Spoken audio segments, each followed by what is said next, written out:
Bismillahirrahmanirrahim. Assalamu alaikum, guys. So, Alhamdulillah, by the grace of God, today is my last day. जो है वो tomorrow से इंशाल्लाह ताला मेरा जो isolation है वो ख़त्म हो रही है ना. I will be joining my office. So, आज एक से दो topics हैं जिनके ऊपर मैं discuss करना चाहता हूँ. And most probably जो preferably जो पहला topic है जिसके ऊपर हम बात करेंगे आज वो ये है कि what is the most important thing जो आप डिस्कस करना चाहते हैं या जो आप करें तो जिससे रियल एस्टेट सक्सेस आपकी डिफाइन हो सकती है. सबसे ज़्यादा इम्पॉर्टेंट थिंग मेरे ख्याल के अंदर बहुत सारे डिफरेंट लोगों के बहुत सारी डिफरेंट ओपिनियन होंगी. सब विल से कि जी के लोकेशन है, सब शायद बात करेंगे कि जनाब आपकी selection of your real estate asset या जो क्या कहते हैं कि जनाब स्टेज है जिस स्टेज के ऊपर आप ख़रीदारी करना चाह रहे हैं. ये सारी चीज़ें इम्पॉर्टेंट हैं, लेकिन मेरे ख्याल में सबसे ज़्यादा इम्पॉर्टेंट चीज़ जो रियल एस्टेट एसेट को डिफ़ाइन करेगी कि आपकी प्रॉफिटेबिलिटी है या नहीं, वो आपकी मैनेजमेंट है. नाउ ये जो मैनेजमेंट है ये this is one of the things which gets overlooked, right. हमारी 90% ऑफ द टाइम हमारी कोशिश ये होती है कि हम अच्छी जगह सेलेक्ट कर लें, अच्छी प्रॉपर्टी पसंद कर लें, हमें कुछ पैसों में कम में मिल जाए. But what we always overlook is the management. Now what is management? Real estate management is a science basically कि जिसमें you exactly which covers actually all these aspects somehow, but most importantly it is कि जनाब आपने right time to sell and right time to buy, ये दोनों चीज़ों का जो कम्बिनेशन है और जो डिसीजन मेकिंग है, that for me is the real जो मैनेजमेंट है. वो स्किल्स इसके अंदर नज़र आती हैं. सो फॉर एग्जांपल अगर आप पीछे देखें, जनरली अगर आप रियल एस्टेट को देखें तो रियल एस्टेट के अंदर जो है वो तकरीबन आप कहीं पे भी ब्लाइंडली ले लेंगे तो रियल एस्टेट आपकी ग्रो कर रही होगी. बट और इसी वजह से बहुत सारे लोग कंफ्यूज भी रहते हैं और बहुत सारे लोग गलतियां भी करते हैं. बट अगर आप सर्टन टाइम स्केल्स में कोई प्रॉपर्टी खरीदते हैं और सर्टन टाइम स्केल्स में उसको सेल करते हैं और ख़रीदते हैं और बेचते हैं, वो जो टाइम स्केल के अंदर जो वो प्रॉफिटेबिलिटी आपको दे रही है वो बाकी सारी प्रॉपर्टीज़ नहीं दे रही होंगी. तो ये जो स्किल है स्पेसिफिकली ये मैनेजमेंट है. अब मैं एग्जांपल आपको देता हूँ कि one of my very close friends as well and जिनसे हमने बहुत कुछ सीखा भी, तो ये उन लोगों से भी बाज़-औक़ात कभी गलतियाँ हो जाती हैं. सो फॉर एग्जांपल आप ही समझेंगे जनाब कुछ एक जगह के ऊपर हमने इन्वेस्ट किया, DHA पेशावर की एग्जांपल ले लें. अब पर्सनली स्पीकिंग मेरे ख्याल में उसका बहुत अच्छा एग्ज़िट टाइम था कि जनाब आप वहाँ पर 1.25 करोड़ के ऊपर एग्ज़िट ले लेते हैं and then you reinvest your money somewhere. Because the point is कि अगर आपने सिर्फ 10% ग्रोथ करनी है तो फिर तो ना आपको मैनेजमेंट की ज़रूरत है ना आपको किसी चीज़ की ज़रूरत है. इवन आपको ये भी देखने की ज़रूरत नहीं है कि आपका प्लॉट कहाँ पर है. फिर आप कहीं पे भी प्लॉट ख़रीद लें, कहीं पे भी कुछ चीज़ ले लें और आप सुकून से बैठ जाएं तो आप 10% ग्रोथ तो अप्रॉक्सीमेटली रियल एस्टेट के अंदर करते रहेंगे. तो उसके लिए इतना बड़े ड्रामे की ज़रूरत नहीं है. जो असल में आपको ज़रूरत है इस सारे चीज़ों को एक्टिवेट करने की वो शख्स को है जिसने 10% नहीं, जिसने 20%, 30% या 40% एनुअल कमाना है.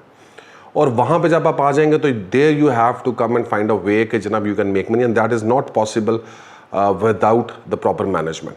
इवन आपके सारे फैक्टर्स बाकी ठीक हो. फॉर एग्जांपल ये अभी हम जो डिस्कस कर रहे थे going back to the same thing कि जी कि फॉर एग्जांपल DHA पेशावर के अंदर अगर आपने प्लॉट लिए थे 2017-18 के अंदर, तो what was the right time to buy and what was the right time to sell. Now that distinguishes a person who is successfully trading and a person who is not doing that much successful trading. So अगर हम पीछे की बात करें तो वो शख्स जिसने 2018-19 में DHA पेशावर से अपने एसेट्स को ट्रांसफ़र कर दिया DHA मुल्तान में, he is actually more successful then a person जिसने अपने एसेट्स को DHA मुल्तान में ही एंगेज रखा, DHA पेशावर में एंगेज रखा. सो दैट मैनेजमेंट कम्स और इसमें ऑब्वियसली रिस्क भी है.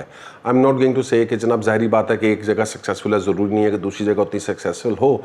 बट देन अगर आप रिस्क लेते हैं तो आपके जो रिटर्न्स हैं वो भी कई गुना ज़्यादा हैं. मैं एग्जांपल ये देता हूँ कि जी कि अगर आपने 2017-18 के अंदर DHI पेशावर में इन्वेस्ट किया 1 से 2 करोड़ रुपया, 1 करोड़ रुपया कर लें, लेट्स सपोज 2 फाइलों की बात करते हैं, तो तकरीबन 2019 के अंदर वो जो था वो 1.25 करोड़ के करीब राउंड अबाउट एवरेज बन रही थी उस प्लॉट की।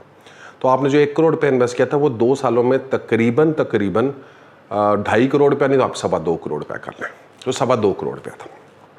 अब आज के दिन 2019 में अगर आपने उसको नहीं बेचा और आपने अभी तक रिटेन किया हुआ है, तो आज के दिन उस 2 प्लॉट्स की वैल्यू जो है वो तकरीबन 2 करोड़ रुपया यानी 4 करोड़ रुपया है उस 1 करोड़ रुपये की। तो even then it's a very good investment, इसको हम नहीं डिनाई कर रहे कि ये अच्छी इन्वेस्टमेंट है थी या नहीं। लेकिन अगर उसी 2.25 करोड़ रुपये को आपने शिफ्ट कर दिया होता इस वक्त DHI मुल्तान में, तो वो एवरेज पे प्लॉट इस वक्त राउंड अबाउट करोड़ रुपए के ऊपर है। और अगर आप उसकी एवरेज निकालेंगे तो उस 2.25 करोड़ रुपए से आपके तकरीबन 5 प्लॉट DHI मुल्तान के आते थे, और 5 प्लॉटों को अगर आज आपकी ट्रांसफॉर्मेशन में करें तो वो तकरीबन 5 करोड़ रुपया और इससे प्लस में बनता है। तो एक तरफ आपका 4 करोड़ रुपया है, एक तरफ आपका 5 करोड़ रुपया। नाउ ये 1 करोड़ रुपये का डिफरेंस और ये टाइम पीरियड जो हुआ है, आई एम टॉकिंग अबाउट कि ये तकरीबन अभी तक हमारे 2017 से लेकर 2021 4 साल हो चुके हैं। तो 4 सालों में हम 1 करोड़ रुपये को इस वक्त 5 करोड़ रुपया या 4 करोड़ रुपया बना चुके हैं। अगर आपने पेशावर में रखा तो 4 करोड़ रुपये, और अगर आप मुल्तान में शिफ्ट कर गए थे तो 5 करोड़ रुपये। तो ये जनरल मैं कॉमन सेंस बता रहा हूँ। 19-20 हो सकता है कि जनाब हो सकता है मुल्तान में कुछ प्लॉट अच्छा निकला, तो वो डिस्कशन एक अलग है। बट द पॉइंट इज़ कि एक्टिवली जब भी रियल स्टेट 70-80% किसी जगह के ऊपर भी ग्रो करती है तो उसके बाद आपका return on investment become slower, right. So initial time frame जो है पहले 2-3 साल दे आर वेरी इंपॉर्टेंट, और यही मैनेजमेंट जो है वो अभी 2-3 साल कौन से हैं, ये बड़ा इंपॉर्टेंट टाइम फ्रेम है। सो अगर आप रियल स्टेट की बात करें, ऑब्वियसली ये साइकिल हर जगह के ऊपर आप प्रॉपर्ली प्रिडिक्ट नहीं कर सकते, टाइम लैप्स ऊपर नीचे हो सकते हैं, लेकिन अल्हम्दुलिल्लाह जो है वो एट इमलाक हम भी कोशिश करते रहे हैं कि हम इन चीज़ों को बेहतर तरीके से मैनेज कर सकें, और यही एक्चुअली हमारा रीज़न है सक्सेस का। जो ज़रूरी नहीं है क्योंकि बहुत सारे लोगों ने मुल्तान में इन्वेस्ट किया होगा, बट लेकिन उन्होंने उस तरह से प्रॉफिट नहीं कमाया जिस तरीके से हमने कमाया। बहुत सारे लोगों ने पेशावर में भी इन्वेस्ट किया होगा हमारे बगैर, की जारी बात है, सारी मार्केट तो हमारे हाथ में नहीं थी।